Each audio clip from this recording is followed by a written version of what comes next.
Now, this isn't the kind of election we're used to. We're not voting on local leaders or for our next president, but we are voting on a number of propositions. And when you go to the ballot box, whether you're looking at these propositions for the first time or again, there's a lot of information to know about them and it can get confusing really fast. So WFAA has you covered, and we're going to break down a couple of those propositions for you so that you know what to expect when you go vote. Let's start with Proposition 2. Now, Proposition 2 involves property taxes and child care centers. It started with a conversation about money from the feds during the pandemic relief that expired last month. Basically, Prop 2 would allow cities and counties to waive or cut property taxes in half for child care centers. So any facility that serves as a working child care center would be eligible for this tax cut. Then there's Proposition 7.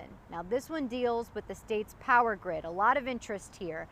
This is what it means. Passing Prop 7 would give ERCOT regulators like the Public Utilities Commission $5 billion of taxpayer money to add more thermal power to the grid. This would help the grid when temperatures dip, and as you know, we are headed into our colder months.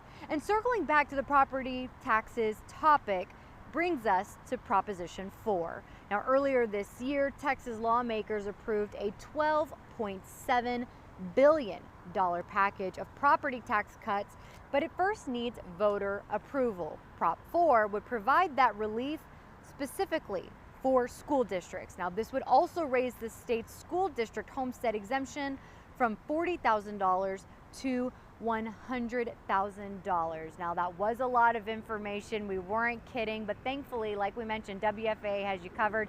You can go to our website, WFAA.com, where we break down even further the propositions we explained and all the other propositions you will see in the ballot box. Now, early voting starts today. It ends November 3rd, and Election Day is November 7th. In Dallas, I'm Natalie Haddad.